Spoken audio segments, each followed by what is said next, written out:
masyarakat saat ini dari hasil penelitian itu pada posisi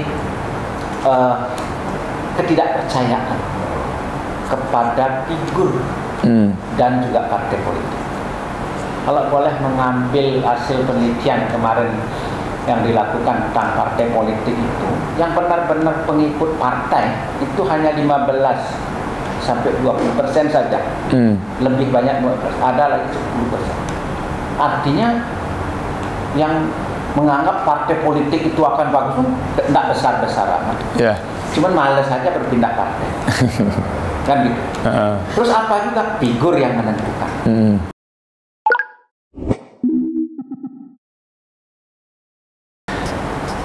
Sahabat Cendekia, berjumpa lagi dalam podcast Ampik Cendekia. Pemilu tahun 2024 hitungan 15 bulan, waktu yang sangat pendek untuk para politisi dan juga bagi masyarakat. Dan dalam pemilu tahun 2024 nanti kita tidak hanya tersita perhatian pada pemilihan presiden, tetapi juga pada pemilihan DPR, DPD, DPRD provinsi, dan DPRD kabupaten. Dalam konteks Bali, tentu hal yang menarik untuk kita mengamati kiprah para anggota DPR, anggota DPD yang bertugas pada periode 2019 sampai 2024. Apakah mereka akan terjun lagi atau nanti banyak incumbent yang bertarung di situ? Dan juga para kepala daerah. Ini yang menarik bahwa pada bulan November, tanggal 27 November 2024 juga digelar pemilihan kepala daerah serentak di Bali. Nah, salah satu yang sudah mengalami fase mengikuti undang-undang adalah Kabupaten Buleleng. Sudah mulai ada penjabat Buleleng dari Agustus kemarin sampai November 2024. Nah, bagaimana tantangan para politisi di kancah pemilihan DPR, DPD dari pusat sampai daerah, kemudian bagaimana para kepala daerah menyiapkan keuntungan, kelemahan mereka, potensi mereka dengan adanya regulasi mengakhiri masa tugas sebelum berakhirnya masa jabatan, sehingga mereka harus kehilangan kendali kekuasaan bisa dalam waktu 2 tahun misalnya untuk Kabupaten Buleleng dan juga 1 tahun untuk Provinsi Bali. Untuk menjawab semua itu, sekali lagi kita menghadirkan pengamat politik asal Buleleng, Dr. Nyoman Subande. Apa kabar, Bli? Berjumpa lagi? Ya, berjumpa lagi juga. Senang berjumpa dan memberikan diskusi dengan teman-teman. Bli Subande ini bisa menjadi semacam rujukan buat publik dari statement-statement pengamatan-pengamatannya dalam perhelatan pilkada di Bali dan pemilu pada era sebelumnya. Nah, tentu kita akan mendengar dan juga meminta pandangannya dari Bli Subande. Apa sih catatannya terhadap pemilihan DPR nanti di 2024 dan DPD dari nama-nama yang ya katakanlah incumbent maupun nanti newcomer yang akan bertarung di pemilu 2024 dan juga nanti di pemilihan gubernur dan bupati. Catatan Bli terhadap kiprah para incumbent selama ini, tentu di masa pandemi mereka sangat sulit bergerak ya, jadi menyalurkan bansos sulit dan sebagainya. Apakah itu akan mengganggu perjalanan mereka di 2024 nanti? Silakan, mulai dari mana? Ya, baik, saya mungkin mulai dari sesuatu yang berbeda sedikit. Kalau mengukur kinerja DPR itu berbeda dengan kinerja eksekutif. Karena ini yang bertarung tadi sudah disampaikan kan, legislatif ada, eksekutif juga ada. Kalau legislatif itu mengukurnya 2 hal. Produk undang-undang atau peraturan yang dihasilkan yang merupakan inisiatif dewan. Semakin banyak semakin bagus. Terutama yang melindungi dan kemudian kira-kira itu adalah memperlancar berbagai urusan yang kaitan dengan masyarakat. Kalau itu tidak ada inisiatif, apalagi tidak ada produk segala macam, maka kita tolak. Kita sudah lihat kalau begitu di undang-undang mana, di mana. Kemudian kalau daerahnya sudah kita tahu siapa sih orang-orang yang berkontribusi itu kan bagus. Yang berikutnya adalah citra anggota dewan di mata publik. Seperti apa sih publik itu menganggap anggota dewan itu segala macam. Nah, kalau citranya jelek segala macam, sudah jelas Pak itu kalau dia adalah anggota legislatif, DPR, apapun itu, kabupaten, provinsi, masuk pusat. Kita udah ngecek apa kontribusinya. Nah, dicari saja di dapilnya masing-masing. Nah, kalau yang eksekutif agak beda. Nah, kalau ukuran-ukuran yang kuantitatif kan sudah ada ukurannya ya, sakit segala macam itu. Tapi yang paling kita bisa lihat itu adalah ada 5 fungsi pemerintah. Pertama adalah melayani masyarakat, mensejahterakan masyarakat, merespon berbagai persoalan masyarakat, memberdayakan masyarakat, dan menertibkan masyarakat. Persoalan-persoalan itu sudah direspon dengan cepat tidak? Sudah dilayani dengan baik nggak masyarakat? Layani ini apa? Tidak hanya itu administrasi. Yang disebut melayani itu kan tidak hanya pelayanan KTP segala macam. Kemudian sudah direspon persoalan-persoalan dan masyarakat itu diberdayakan nggak segala macam. Kemudian yang lain yang tadi sudah saya sampaikan itu melayani itu juga infrastruktur segala. Sudah masyarakat lah yang nanya gimana? Dia sudah bisa tahu di Buleleng kayak apa infrastrukturnya, apa yang lebih baik, kesejahteraannya kayak apa, persoalan masyarakat direspon. Mungkin masih ada kesempatan pemerintah itu untuk mengeles, dapat dikatakan COVID sih nggak ada gitu kan? Karena masih fokus ke COVID. Oke, terus persoalan-persoalan masyarakat itu direspon nggak? Yang COVID sudah yang berkaitan dengan COVID apa yang dilakukan dan bagaimana melakukannya? Tingkat kecerdasan seorang leadership kita bisa lihat itu ketika mereka tidak ada uang atau uangnya minim, terus apa yang dia lakukan? Diam saja kah? Ada improvisasi, ada kreativitas. Sudah bisa dilihat kalau melihat pemimpin ini. Jadi kalau yang tadi sudah dikatakan ada yang incumbent sekarang sudah bisa tuh sudah ada catatannya ya. Dari situ saja masyarakat sudah gini. Sudah ada bekal dalam hati sudah itu. Nah sekarang ini Bali, di situ ada kabupaten kota. Apa sih yang perlu dipikirkan yang kita mencari pemimpin yang kayak apa sih di Bali dan kabupaten? Yang pertama, dia punya nggak pemetaan terhadap problematika Bali? Karena begini, seorang pejabat publik itu dalam membuat kebijakan itu basicnya 2. Yang pertama adalah dia berdasarkan need based namanya. Apa sih yang menjadi persoalan, problematika masyarakat, keinginan masyarakat itu apa? Punya nggak database tentang itu? Yang berikutnya adalah core competition. Kalau bahasa sederhananya adalah potensi daerah. Dia bisa nggak mengembangkan potensi daerah ini menjadi lebih maksimal dengan berbagai cara, mendatangkan investor itu silakan. Mendatangkan apa? Kalau dia mempunyai mapping saja terhadap potensinya tidak ngerti, apalagi mengembangkan. Buleleng beda dengan Gianyar, beda dengan Jepara. Potensinya beda, problematikanya beda. Yang selama ini banyak orang latah menggratiskan masyarakat. Begitu saja. Kalau nanti hanya janji nanti akan kesehatan gratis, itu sudah sesuatu yang given, biasa-biasa aja. Apalagi itu uangnya uang pusat, itu nggak prestasi, nggak kreatif, itu biasa-biasa saja.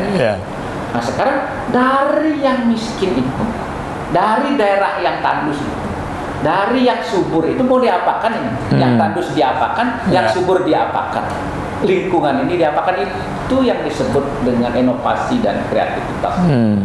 Jadi inovasi itu jangan selalu dibayangkan hanya sekedar yang IT itu, yang alat-alatnya canggih enggak, yang budaya juga ada inovasi. Ada inovasi. Tuh. Yang karakteristik perilaku juga ada. Artinya seorang pemimpin itu bisa melihat potensi daerah itu apa, kemudian juga problematikanya yang saya sebut dengan NIMBIS itu. Ngerti nggak? Jadi kalau besok ada debat atau ada dialog uji publik, ini yang kita katakan, apa sih Pak kalau misalnya kalau Bali ini calon gubernur ini, kalau di Buleleng apa problemnya, di Jemberana apa segala macam. Kalau dia tidak bisa memetakan itu sama semua, berarti ya di situ berarti ada kurangnya dikit nih. Tidak bisa memetakannya kayak begitu. Oke. Nah, memang ada, kalau kayak dulu itu istilah satu jalur kan atau non jalur segala macam. Kita ini di dalam negara kita kan tidak negara federal, negara kesatuan ya. Terlepas dari manapun pejabat publiknya, dari partai apapun, memang harus satu jalur, bukan partainya. Programnya satu jalur. Nggak ada lagi kalau hanya satu partai baru satu jalur, tidak. Program itu tidak boleh ada kebijakan pusat itu yang tidak selaras dengan kebijakan di daerah provinsi. Tidak ada. Memang harus itu yang dipahami. Baru berbeda partai sudah berbeda, enggak, sudah seperti, karena kita negara kesatuan. Ini yang perlu kita pahami, karena berpihaknya kepada bukan kepada siapa-siapa, kepada partai, tapi kepada masyarakat itu. Karena kan itu kan bagus kata-kata orang partai berpihak kepada ini. Ada yang mengklaim uang cilik, ada yang membuat ini. Jargonnya bagus-bagus. Bagus semua. Jargonnya semua bagus ya. Apa kalau sudah jadi pejabat publik mau ngapain itu? Kan gitu. Nah, ini yang Bali itu sebetulnya yang seperti itu, sehingga ada kesempatan bagi yang sudah incumbent ini memperlihatkan sudah melakukan apa nih ketika mereka jadi dan yang akan ini sebetulnya dia tahu nggak pemetaannya itu. Nah, bagi yang baru, anggaplah baru yang tidak incumbent atau baru segala macam itu, yang lama itu tidak selalu jelek atau tidak selalu bagus, baru satu jalur bagus semua sehingga dilanjutkan, kalau jelek dilanjutkan dong, kan gitu. Enggak juga mengoreksi, bukan tidak mengoreksi orang.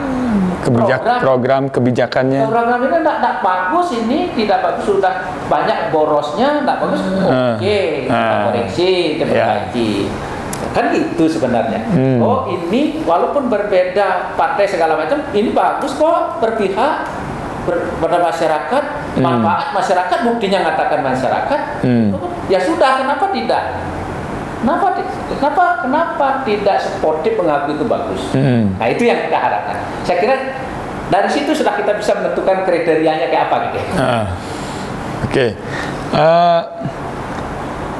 Di pemilu 2024 nanti, ini tantangan buat calon DPR ya dari Bali untuk menyita perhatian publik, karena nanti semua tersedot ke pemilihan presiden. Bahkan kalau ditanya, mereka suatu saat tidak akan kenal nih siapa calon-calon DPR, calon DPD, karena perhatian kita terpusat sama pemilihan presiden. Saya mengalami waktu ketua KPU Buleleng melakukan pemilihan kepala daerah di Buleleng berbarengan dengan pemilihan kepala daerah DKI. Justru orang Buleleng nggak tahu calonnya siapa yang bertarung selain incumbent gitu. Siapa lagi satu calonnya. Justru mereka lebih hafal Ahok, lebih hafal dengan Anies Baswedan. Nah, ini juga nanti begitu. Bagaimana sih calon DPR dan DPD untuk memancing perhatian publik terhadap mereka? Dan bagaimana mereka nanti supaya bisa menjadi perhatian dari masyarakat? Masyarakat saat ini dari hasil penelitian itu pada posisi ketidakpercayaan kepada figur dan juga partai politik. Kalau boleh mengambil hasil penelitian kemarin yang dilakukan tentang partai politik itu, yang benar-benar pengikut partai itu hanya 15 sampai 20% saja. Lebih banyak ada lagi 10%. Artinya yang menganggap partai politik itu akan bagus tidak besar-besar amat. Cuman males saja berpindah partai. Kan gitu. Terus apa juga figur yang menentukan. Jadi kalau DPR itu kita sebut dia adalah secara filosofis dia adalah simbolik status yang terhormat, status yang diberikan simbol-simbol kehormatan oleh masyarakat. Bolehlah kita nyebut konstituen atau apapun. Oleh karena itu maka keberadaannya, karena dia ditokohkan dia dianggap figur atau personal yang mempunyai value added, mempunyai nilai tambah untuk memperjuangkan masyarakat, untuk membela masyarakat, untuk berpihak pada masyarakat, dan sebagai tempat penampungan aspirasi masyarakat. Ya. Wakili saya di sana. Kamu yang representatif wakili. Nggak ada beli, karena diminta. Itu yang disebut ngayah ala DPR oleh masyarakat, karena dia berjuangkan itu. Sehingga boleh nggak anggota dewan itu menerima imbalan? Karena dia adalah simbolik status, maka namanya adalah reward status. Statusnya juga terhormat. Dia dibiayai untuk itu. Kegiatan negara yang biayai. Dalam perjuangan kan perlu biaya, nggak boleh dong orang sudah berjuang dia keluarkan uang sendiri. Dibiayai, sosialisasi dia dibelikan, segala macam itu. Termasuk aktivitas di sana diberikan karena sudah reward status. Masyarakat mengasih imbalan itu boleh, itu namanya reward status. Tapi akan menjadi tidak bagus kalau dia juga seperti profesi. Dia mendapatkan THR, dia juga ada pensiun, dia juga ada tunjangan ini, tunjangan itu nggak ada, itu profesi itu. Sama itu dengan pegawai biasa, sama itu dengan jangan-jangan sama pegawai swasta itu juga sama. Jadi reward statusnya nanti kesian nanti menjadi hilang. Oleh karena itu maka saya lihat agak berbalik sekarang. Banyak sekali kita sekarang itu justru mereka meminta-minta. Di masa kampanye datang. Bahwa saya ingin jadi dewan, mohon tolong dukungannya segala macam, malah nunas urip niki nunas ajengan. Nunas ajengan. Sudah berbeda kan nunas ajengan itu sudah nggak lagi. Ketika itu sudah mana ada peminta-minta simbolik status, nggak ada. Dalam rumus nggak ada sudah. Ya, itu yang saya lihat berbalik. Oleh karena itu maka kalau mau membuat gema dari pemilihan legislatif itu adalah hebat segala macam itu, sebetulnya yang partai politik itu mencari orang yang bisa diunggulkan menjadi simbolik status. Di dapil A siapa sih simbol-simbol orang-orang yang mempunyai elektabilitas, akseptabilitas gitu. Akseptabilitas itu kan penerimaan masyarakat. Kalau rasanya kalau si A saya suka nih, senang nih. Kenapa? Dia banyak membantu begini, dia jiwa sosialnya bagus pemikirannya. Ya sudah, yuk yang mewakili sudah. Bila mana perlu ada kontrak politik dengan apa kayak di situ. Ya ini deh, kayaknya di antara ini deh cocok. Ya sudah, nggak perlu susah-susah. Nanti kita pilih sendiri. Bila mana perlu kampanyenya dibiayai oleh masyarakat. Ya. Kan gitu. Sekarang kan tidak gitu ya. Itu dari awal sudah beli. Yang ngumpulin itu kita memaksa untuk ngumpulin, ya kan? Mau milih kita. Nanti terakhir belinya kan. Nah itu yang disebut dengan kita ini bukan ajang demokrasi, ini sodakar ini, jual beli suara. Ada dealer di belakang, bukan leader. Iya betul. Iya, saya kira itu. Iya. Ini sebenarnya menjadi tantangan ya buat tradisi politik di Bali ya. Iya. Paling tidak nanti di 2024 adalah tradisi yang baru yang seperti Bli bilang tadi kan, sebagai representasi publik, penyalur aspirasi, bukan lunas nasi gitu kan. Mudah-mudahan ada. Apakah kita punya potensi atau ada calon yang mau melakukan itu? Begini, dengan pragmatis. Bali ini mempunyai kearifan lokal yang luar biasa. Desa adat itu kalau tradisi awalnya itu tidak pilihan loh ya, tidak memilih, tidak voting. Kemudian kebulat-lantikan masyarakat datang kepada suatu tokoh tertentu, ngiring bapak makin tunas tiang mangde ngayah, mangde dari ini kan keinginan, karena konsepnya dia ngayah. Kemudian kita kolektif kolegial ada di situ, surya siu ada di situ. Kemudian mereka juga mengambil seseorang karena sosial kontrolnya itu ada di sosial kontrol itu pada masyarakat yang real itu. Model begitu saja itu sebetulnya bisa diadopsi. Kita mengadopsi demokrasi itu tidak harus di barat itu kok yang voting itu. Boleh kita menawarkan satu konsep dari daerah ini kepada pemerintah pusat. Kalau di Bali nanti dari dapil ini kami desa adat Rembuk segala macam ini nanti begini yang akan kami usung. Dia mempunyai bargaining position yang kuat karena dia memang mempunyai massa. Dan massa juga akan kontrol dia. Kan gitu. Oh gini, enggak bisa main-main. selama ini mana yang lebih efektif ketika sosial kontrol, sanksi sosial jauh lebih efektif di Bali dibanding hukum penjara bisa dibeli juga, masyarakat kan tidak bisa beli kan gitu. Saat ini masihlah lebih ideal itu pikir saya. Maka ini bisa dikembangkan menjadi satu role model yang bagus di Bali itu, sehingga kita mempunyai wakil berbasis kearifan lokal, kan keren ya, ala Bali. Kemudian jelek nggak cara demokrasi? Enggak, karena demokrasi itu mencari figur, mencari pejabat publik yang bagus, yang bisa transparan, akuntabel. Kalau kita pilih berarti yang hebat dong. Desa adat juga boleh menyeleksi kemampuan siapa yang pendidikannya gini, siapa yang kemampuan argumentasinya. Udah, desa adat mengutus ini wakilnya, nggak perlu banyak-banyak deh. Malah masih ada di kecamatan A gitu misalnya, berarti saya perlu 5 orang. Sudah cari orang yang 5 orang itu yang paling hebat. Selesai dah urusan dah. Itu maksud saya. Ya. Itu bisa. Mungkin ada local genius ya yang baru ya dalam tradisi politik di Bali. Karena kalau misalnya praktek pragmatisme di era demokrasi sekarang, kalau ini berlanjut terus, ini justru akan tidak baik buat Bali dan Indonesia juga ya. Karena yang terpilih nanti ya orang-orang yang berani tampil tapi tidak punya kapabilitas gitu kan, tidak punya keterwakilan yang kuat. Justru orang-orang yang cerdas, punya kemampuan, justru kalau eranya tetap seperti ini, tidak punya uang apalagi, tidak akan pernah bisa menjadi wakil rakyat. Ya, itu yang menyebabkan beberapa orang kadang ada yang menyatakan atau mengidolakan masa Orde Baru.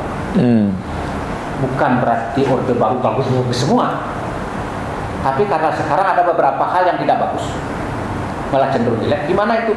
Ternyata kualitasnya nggak bagus, argumentasi juga tidak bagus. Ketika sidang mereka nggak datang, argumentasinya tidak ada, kepentingannya hanya untuk kepentingan bansos. Kalau gitu terus gimana bisa lebih menjadi mengaku dan menyatakan lebih baik dari Orde Baru ya? Kalau dulu kan berarti saya bilang Orde Baru lebih baik ya. Alasan yang sampaikan, alasan kenapa orang itu, karena dulu memang otoritarian kita akui, tapi kaderisasi dan seleksi itu jelas dilakukan. Dari unsur birokrat siapa nih, kemudian dari tentara siapa nih, jelas kepemimpinannya, sehingga yang dia pilih itu sudah yakin sudah, karena terproses dia itu. Jadi yang boleh kan mengadopsi sistem kaderisasinya, sistem training leadership-nya yang kita pakai, dan kemudian bagaimana mereka melakukan uji publik terhadap itu. Ini yang mesti kita tiru gitu. Saya sekali lagi bukan membela Orde Baru lebih baik segala macam. Jadi akan salah kalau kita nggak bisa membantah kalau ada orang yang mengidamkan itu, karena di situ ternyata ada kualitas yang baik, ada masyarakat yang berpihak segala macam. Sedangkan yang dilihat begini, ini nggak berpihak juga tidak, punya konsep juga enggak, punya kemampuan juga tidak. Ini, terus apa? Alasan kita membilang lebih baik sekarang apa? Korupsi juga, lebih besar lagi. Nah itu jadi fakta-fakta sosial ini, realitas sosial yang ada dan kenyataan itu ada pada politik-politik kita, jadi membuat masyarakat itu jadi nggak percaya. Jadi apatis kan? Kita saling tidak percaya, itu maka itu namanya low trust society. Masyarakat yang tidak itu akan menjadi tegak. Ketika di mana low trust society semakin besar, maka negara semakin gagal. Kan begitu. Logikanya begitu. Oleh karena itu, untuk membangkitkan itu gimana? Ya partai politik harus berpikir itu. Bagaimana agar dia dipercaya? Mulai dari kader-kadernya biar dipercaya. Kadernya dipercaya, kadernya yang bisa diterima. Karena apa? Karena perilakunya yang baik, kemudian investasi sosialnya yang baik di masyarakat, dan gitu aja. Jadi itu sehingga udahlah bagus, sudah ini mau apapun partainya tapi silakan ini kan keren jadinya kan gitu. Ya, betul. Oke, itu menarik dari sisi pemilihan wakil rakyat. Nah sekarang dari pemilihan kepala daerah nih yang justru sangat seksi di akhir tahun 2024 setelah pemilu 2024. Seksinya adalah karena ada beberapa kepala daerah yang kalau dia bertarung di 2024, maka sudah kehilangan rentang kendali kekuasaan karena berakhir masa jabatan. Contoh misalnya Pak Gubernur Wayan Koster akan berakhir di September 2023. Bupati Buleleng Agus Suratnyana berakhir kemarin di Agustus 2022. Sedangkan yang lain nih tetap menjabat sampai di November 2024. Nah, bagaimana beliau melihat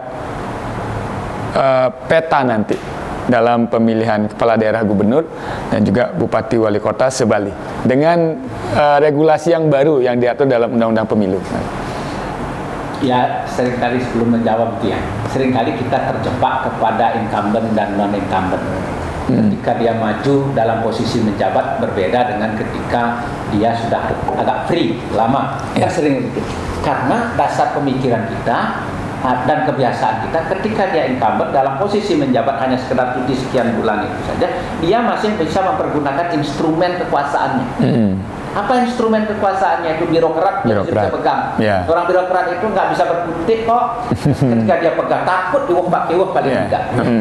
Kemudian kedua, dia punya instrumen yang lain, ada keuangan, ada bansos, segala macam di situ. Ini yang terbesar. Ini yang perlu kita koreksi karena kita menganggap itu begitu.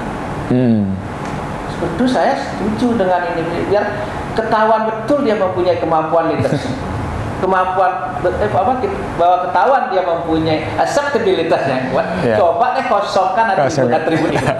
Kan gitu sebenarnya. Nah, ini bagus bagi dalam proses demokrasi. Untuk melakukan seleksi yang sesungguhnya. Karena ngujinya bahwa dia itu sudah pernah menjadi pemimpin yang baik atau akan menjadi pemimpin yang baik, bukanlah karena dia membawa atribut-atribut ini. Tapi sebetulnya dia mempunyai konsep apa, menawarkan konsep apa. Terus kalau incumbent gimana? Incumbent itu menyatakan selama 5 tahun saya apa yang ia lakukan ini, saya sudah melakukan ini. Ini program saya dulu begini, ini ada yang tidak jalan. Kenapa tidak jalan? Ini loh hambatannya. Oke lah, boleh misalnya COVID silahkan saja. Tapi nyata nggak? Kasih kesempatan masyarakat argumentasi terhadap ini. Terus kalau ini nanti begini posisinya, ini yang akan saya lakukan. Itu incumbent. Ada lawan sekarang yang non-incumbent, kasih kesempatan dia. Gimana kalau kamu menjadi wali kota Denpasar atau buat bupati Badung atau bupati Buleleng atau apapun, termasuk juga gubernur. Oh, gubernur Bali itu ini yang sudah dia lakukan. Infrastrukturnya sini, keberpihakannya masyarakat pada sini. Tapi ini loh hal-hal yang tersisa. Cara saya ini yang saya carakan lebih efektif, efisien. Kan begitu. Ini yang bisa ditawarkan. Terus argumentasi, makanya media kita sebetulnya sudah bagus, ada debat di situ. Banyak hal, kasih kesempatan bila mana perlu, tidak hanya debat ada panelis yang hanya sekian orang itu saja. Harus diubah caranya kan debatnya. Di kampus terbuka gitu ya. Seperti apa dia akan tawarkan gagasan. Seorang kalau memang dia mempunyai niat dan mempunyai kemampuan yang bagus, semakin senang, semakin banyak orang yang akan dilibatkan dalam debat suka. Karena dia ada kesempatan sosialisasi. Kampanye itu sosialisasi itu sudah 11-12 itu. Kan gitu. Senang mestinya. Tidak usah ketakutan debat. Nah, itu yang kita merubah mindset kita ini terhadap itu, baru kita bisa mendapatkan pemimpin yang baik. Saya tidak anti incumbent, juga tidak anti non-incumbent. Semua orang dikasih peluang. Incumbent boleh, bagus juga. Sampaikan dong kenapa jalan ini. Kenapa kan jalannya itu di mana? Nah, itu kan kita itu yang ini yang saya inginkan sebetulnya, termasuk juga gubernur segala macam itu. Sehingga tidak perlu ketakutan. Bahwa ini sudah free, sudah lama tidak ini, karena itu berarti tidak mempunyai internal potensial. Jadi potensi internalnya nggak ada. Jadi yang seperti eksternal, yang bansos ini yang akan saya mainkan, birokrat ini yang akan mainkan, kan itu aja. Terus dari sini apa nih? Gagasan ini apa nih? Gitu. Dan sebetulnya bagi incumbent tak perlu khawatir karena selama orang terpatri dia. Kalau memang sudah bagus gitu kan. Dia anggaplah misalnya ya contoh sekarang yang mungkin akan maju itu umpama saja di Buleleng ada wakilmu, siapa tahu bisa rekomendasi atau apa. kan free nih selama ini. Masyarakat birokrat pasti tahu dong, selama jadi wakil ngapain sih itu? Ide-ide apa sih? Ngapain sih pada masyarakat? Udah tahu kok. Masa lillah begitu saja enggak? 5 tahun enggak. Kalau boleh tokoh, boleh kita menyebut tokoh. Pak Ray Mantri udah bagus. Ray Mantri itu pernah jadi gubernur Bali, udah lama sekali, berapa tahun itu. Tetap diingat. Ketika menyebut LPD, orang ingatnya Ray Mantri. Ketika menyebut PKP, Pusat Kesenian Bali ada disebut. Nah itulah yang saya pikir sampai sekarang. Legasi ya, legasinya ada. Saya pikir itu yang disebut berpikir tentang masyarakat sustainable ke depan itu. Nggak usah khawatir deh. Gitu. Ketika menyebut kita tentang Pancasila, ketika kita menyebut tentang Pak Soekarno, Trisakti, bisa karena orang berpikir. Sudah berapa tahun Soekarno sudah ada jadi pemimpin, tapi orang ingat ini yang disebut. Karena pemimpin yang hebat itu yang diingat itu adalah konsep dan gagasan-gagasannya. Kan itu yang sebetulnya gitu. Ini yang kita cari. Sebenarnya nggak usah khawatir mau jadi gubernur, mau jadi apa, mau itu nggak apa-apa, orang konsep kok, gagasan masa hilang, kan gitu. Artinya begini, kalangan cendekia, akademisi ya mesti menangkap peluang itu ya, bagaimana mereka berani mengundang para kandidat lah atau bakal calon gitu lah ya, diundang, diuji di kampus kemampuannya, gagasannya, idenya itu, sehingga masyarakat punya banyak referensi, gitu kan? Dan para kandidat juga harus berani, ya, entah itu incumbent, entah itu newcomer, gitu ya. Terakhir ini, Bli, dalam nanti di pemilu 2024 untuk Bali, apakah nanti akan terpengaruh dengan konstelasi nasional? Misalnya siapa calon presidennya, itu akan berpengaruh terhadap pemilihan wakil rakyat dan pemilihan kepala daerah. Gimana prediksi Beli nanti? Yang kemarin itu Jokowi efek itu ada pada partai politik dan pengusungnya. Kita harus akui yang kemarin itu. Ya, sangat berdampak. Itu juga yang duluan. Ketika SBY itu kan Demokrat dengan sendirinya. Suaranya langsung melejit kan? Nah ternyata tokoh yang diinginkan oleh masyarakat, yang itu namanya akseptabilitas, itu ternyata berpengaruh kepada partai, karena partai itu yang akan mengusung konsekuensinya. Begitu juga rumus itu akan berbalik juga, berlaku juga secara berbalik. Kalau tokoh itu tidak disukai di suatu daerah tertentu atau di mana, dengan sendirinya partai itu tentu juga pasti, kan begitu ya. Karena ini yang saya sampaikan pengalaman. Tetapi kepada anggota legislatif, figurnya tidak selalu signifikan berpengaruh begitu. Karena legislatif itu saya bilang tadi, dia sudah punya konstituen tersendiri, dia berdasarkan dapil tersendiri, tentu jasa dia yang paling jasa, kemudian investasi sosial dia yang paling berpengaruh. Walaupun dia diuntungkan secara akumulasi suara mungkin di DPR, misalnya mestinya dapat suara 5, ternyata karena partainya dapat 6, bisa saja akhirnya dia dapat 6. Ya, tertariklah sedikit gitu. Tetapi ya perorangan, tapi kan belum tentu yang bersangkutan yang mewakili. Bisa saja orang lain. Nah, orang lain itu berdasarkan itu elektabilitasnya, karena tergantung apa yang dia sudah lakukan, yang kita sebut dengan investasi sosial atau investasi politik. Oleh karena itu, maka tidak bisa hanya mengandalkan partai saja, atau kita merasa bahwa calon presiden yang akan diusung itu sudah mempunyai akseptabilitas, kita juga anggota dewan akan aman. Nggak ngapa-ngapain gitu. Nggak ngapa-ngapain, sudah aman. Atau begitu juga nanti dengan sendirinya kita karena satu jalur dengan itu, maka kita aman.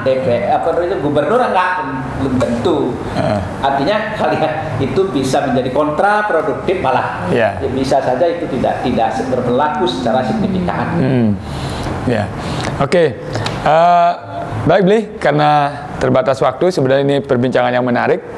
Kita akan terus berbincang soal dinamika politik pemilu 2024, masih ada waktu 15 bulan. Ya, siapa tahu nanti kita undang lagi, ngobrol-ngobrol lagi dalam diskusi Ampik Cendekia. Sahabat Cendekia, tidak saya simpulkan lagi apa yang kita simak. Mudah-mudahan itu bisa dilaksanakan oleh partai politik, kemudian para caleg dan juga masyarakat. Sampai jumpa pada sesi berikutnya. Salam cendekia.